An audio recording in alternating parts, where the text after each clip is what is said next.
Welcome to Building Better Relationships with Chuck and Barb Lewis, equipping Ready to listeners go, and huh? viewers with the biblical Ready? tools to conquer the difficulties faced in this life. Chuck has practiced crisis intervention since the 1980s and has been in ministry together with his wife Barb for over 20 years. They've taken the countless lessons and the knowledge they've acquired and have put them into this life skills class to share with you. We hope this blesses you.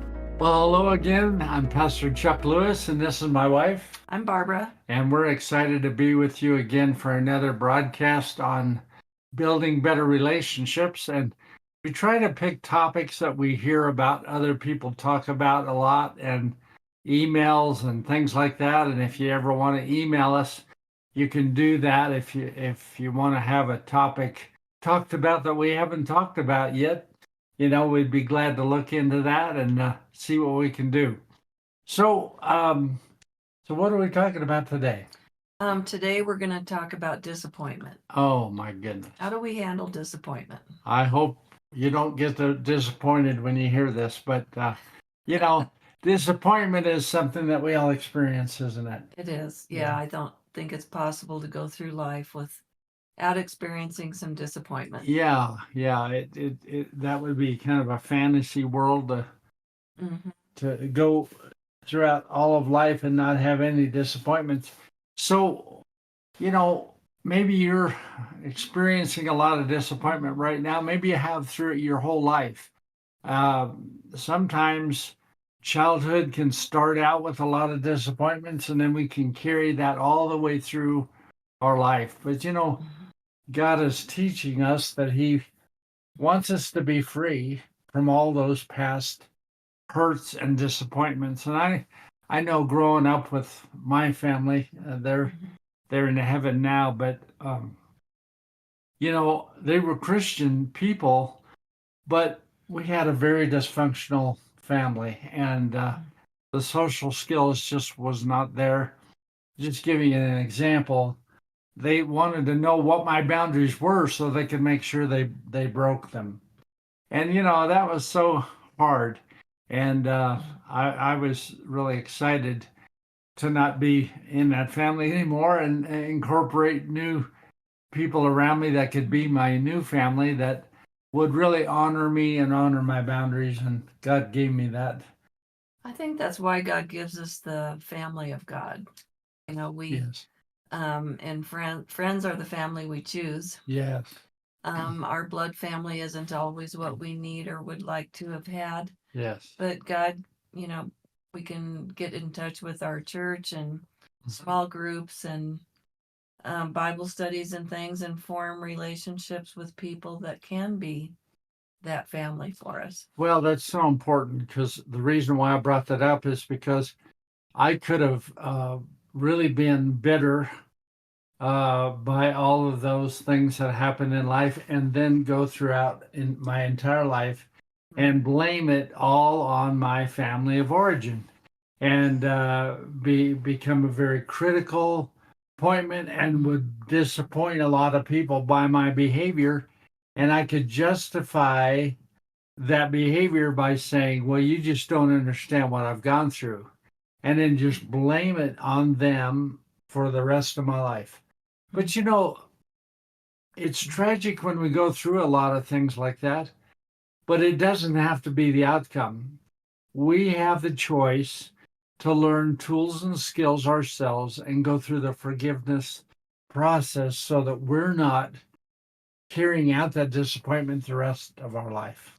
Right. It's might not be our fault what happened, but we're the one that still needs to do the work. It's like getting in a car accident, somebody rear ends you. Whose fault is that? It wasn't yours. Right. But you're still the one that needs to do the work to get your car fixed or go to physical therapy if you have injuries. So, but disappointments are part of life. And I just wanted to talk a little bit about what physically happens to your body when you go through disappointment. It's incredible. First of all, when you are anticipating something positive, your brain releases dopamine. And dopamine is the pleasure chemical. And then when we're disappointed and what we were anticipating doesn't happen, we lose the dopamine that was generated, and it causes us to feel down.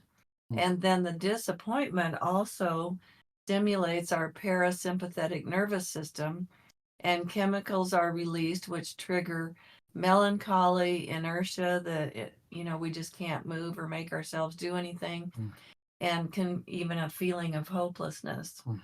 So there can be physical causes for the emotions that we're feeling. And there's a lot of cortisol involved when the negative things are happening too, right? Right. So yeah, And cortisol attacks the immune system. yeah, that's right. Yeah. So, disappointments happen. We can have expectations of people that are unrealistic, and our expectations can even be reasonable, but it's still possible that it's still unrealistic that person is going to be able to fulfill that expectation. Yes. So maybe that person is emotionally incapable of meeting our needs. Like, I can think of something I've heard you say, that sometimes we need a hug, but trying to get a hug from some people is like trying to get this lamp post to hug you, but it has no arms. Right. So it can't. So sometimes, I've even felt that way myself. I remember working with a lady over a period of years that I had really grown to love. And I remember, because of some negative experiences that I'd been through, when she left, I really wanted to hug her, and I couldn't make myself do it. It's like I couldn't get my arms to go up and go around her. And, thankfully, God has done a lot of healing in me since that time. But I remember that I wasn't physically able to hug her, even though inside I wanted to. Yeah, and physically we withdraw when we've had so many disappointments, and we can really isolate ourselves from social gatherings. And sometimes people can be labeled antisocial, and they just don't like people, and they just live like a hermit. Well, that could be true in some cases, and other cases it can be because of being hurt by people and being disappointed by people. So they withdraw from people and they isolate themselves, and not, that's kind of the only way they know to be safe emotionally, is to withdraw. But the problem with that is you're isolated, and God put you on this earth for a reason.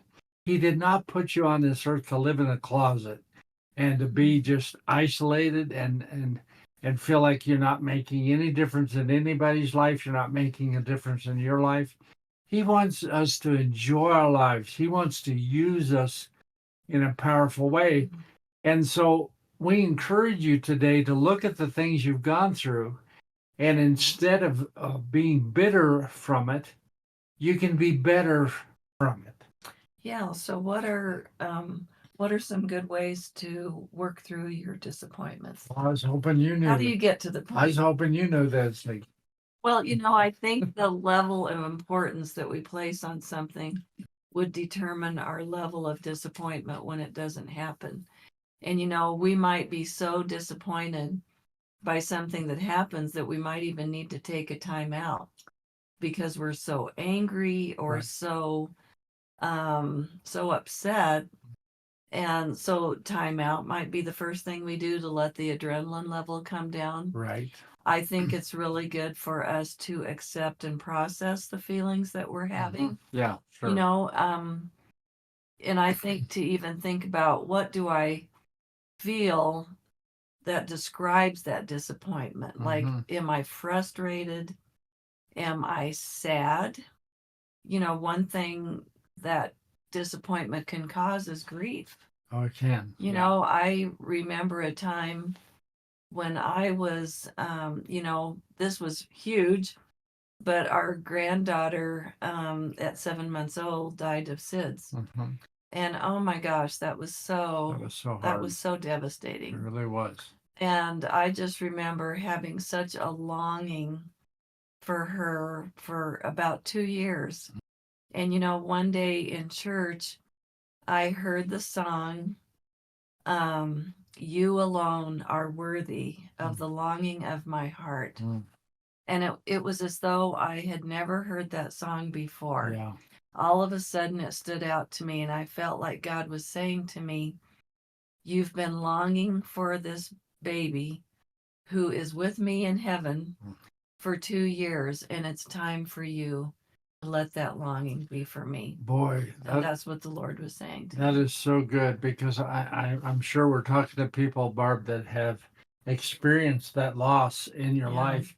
And maybe you're mad at God. Maybe you're disappointed in God that He didn't keep your baby alive. And I've had people say that to me as a hospital chaplain. They've said, "Well, why would God take my baby if He's so loving and so caring? Why would He take my baby?" And all that. And you know, angry at God is very normal when you experience a loss like that. But we just encourage you that you can work through that. You might need somebody, a grief counselor. You might need a personal counselor to walk through that with you, a pastor, somebody that maybe has gone through the same thing that really relates to what you're going through, because not everybody can say they get it or they really relate. Because Right. I mean, we can now because we lost a granddaughter, but before we couldn't have said that.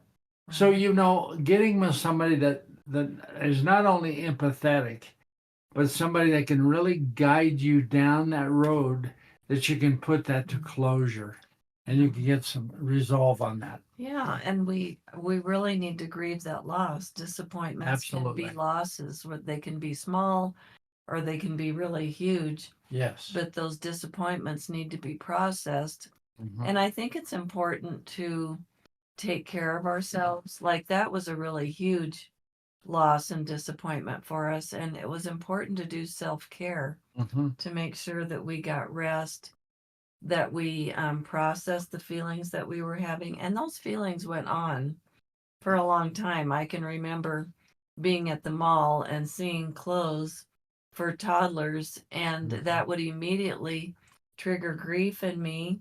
Yes. And I would need to cry because I was never going to see her wear that. Mhm. You know, she was never going to get to that age. Yes. So, you know, that was a really huge disappointment. I also think it's important to use our voice and to speak up and, like you were saying, talk to somebody Right. that can be a pastor, a good friend. Mhm. As I think sometimes it helps to talk to somebody that's not emotionally involved in it, not as Yes. impacted as you are. And just, you know, let those feelings out as many times as you need to. I just had to let our dog out too. So. Yeah. Speaking of letting people out. You know, I think what we say to ourselves about disappointment is important, because how we perceive something determines how we feel about it. Right. We can journal things. We can look for what positive things happened. There were things that God did that were good, even during that difficult time. But I know for me, disappointment really drives me to the Lord. Yeah, and I'm glad it does, because some people are driven to other things. I mean, you can open the door to addiction of any kind, Yeah. the addiction of your choice, whatever you have a drawing compulsion toward. That can be an open door for that. And you know, it can really affect our relationships with each other too. Yes. Because if we withdraw and we don't talk about, you know, all these feelings that need to come out, then we can isolate from each other and Yeah. still be in the same house, but we're not really communicating anymore. Yeah. We're saying words that are just kind of what I call filler words. You know, like, are you going to walk the dog today, or are you going to feed the dog, or whatever? But there's not an emotional connection. Yeah. And a lot of people live that way. I've talked to couples that says, "Well, I didn't know there was any other way to live. I didn't know you could talk about anything except just what needed to be done." But God's made us to have an open spirit. And when we go through a lot of disappointments, our spirit can close toward the other person, and we don't even know why our spirit's closed, and toward other people. To where if they, I said to a guy one time, well, it's sure a nice day we're having, isn't it? And he said, what's nice about it? I thought, wow, that let me know he had a very close spirit. Because usually if you say it's a nice day, people respond and say, yes, it sure is, or whatever. But, I worked with a father and a son one time where the father said, I could just be driving down the road with my son and I'm just trying to make conversation. And I'll say, boy, son, that's a nice looking red truck. Isn't that nice? And he'll say, oh, I hate red trucks. I think they're stupid. I'll never be in a red truck. And the dad goes, what's that about? And I said, well, that's about a closed spirit. If you like red trucks and his spirit's closed, he doesn't like red trucks. If you don't like a blue truck, he might buy a blue truck just because his spirit's closed. And so I worked with them, and it was glorious, Barb, to see that boy, because he was a neat kid, see his spirit open up again, and they were gloriously united over a period of time. But it took talking about what the hurts were. It was talking about the disappointments, and he had a lot of disappointments. And every time he would identify another disappointment, his dad would say, I had no idea you felt that way. I had no idea you were disappointed about this or that or whatever. But see, the beauty of talking about it, as hard as it is sometimes, the beauty is it gets it to closure. You get it out. It kind of reminds me, working with people, it kind of reminds me of like going to a dentist.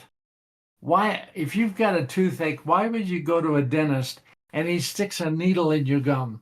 Oh, boy. Now, that makes no sense at all to our brain. But the reason why we do that is for the outcome. See, the work is done, as painful as it may be and as scary as it may be, the work still needs to be done. And I have literally known people that had an abscessed tooth, and I don't know how they dealt with the pain. I had an abscessed tooth one time, and I don't know. Man, I just couldn't wait to get to the dentist fast enough. But I've known people that had such fear or whatever, or didn't want to spend the money, whatever it was, choose not to go to the dentist, and they literally got such a horrible abscess in their jaw, they literally died. Wow. Isn't that sad? And it could have been prevented if they would have just taken care of it. So working through our problems, working through difficulties are hard. They're not easy. But the more you do it, the easier it will become. That can become like a new DNA for you. And my identification of DNA as God's DNA is a divine new atmosphere. That's what DNA means to me. So you can live in disappointment your whole life. You can be angry at everybody. You can be angry at God, or you can develop a brand new DNA and start being used mightily by the Lord, because he put you here to be used mightily by him, not to just endure this life, but to enjoy this life. So if you're enduring, hopefully this program will help you launch you into a new realm and a new atmosphere, a new DNA, to where you'll make a difference, not only for you, but other people as well. Absolutely. So we need to communicate about those disappointments and Yes, and know that we have a choice about how we react to things. absolutely. And get some help to do that. A pastor, it can be a friend, it could be somebody in a professional counselor, whoever you can really connect with. And incidentally, if you go to a counselor, you don't have a good hookup, go to the next one on the list. Don't stay with somebody that you're not really receiving from, because that's a waste of time. But keep looking until you really find the person that they really get you and you really get them. That's really important. Yeah. So we just want to let you know that if you're going through a disappointment right now that's just horrific, I mean, it's the worst disappointment you've ever had, put in your comments or email us and let us know how to pray for you. Let us know what you're going through, and we will pray for you. We definitely will. We don't just say that. Some people say they'll pray, but they never do. We love you and we care about you, and that's why we do this program. Is to let you know somebody's out there that has gone through similar things. We haven't gone through maybe everything you've gone through, but we care, so we'll pray. That's right. So God bless you today. It's been great to be with you. We will look forward to seeing you next time. If you are blessed by this ministry, please subscribe, like, and share. You can also make donations at chucklewisministries.com. Join us to keep uncovering the tools to build better relationships together. Let's do this again next week.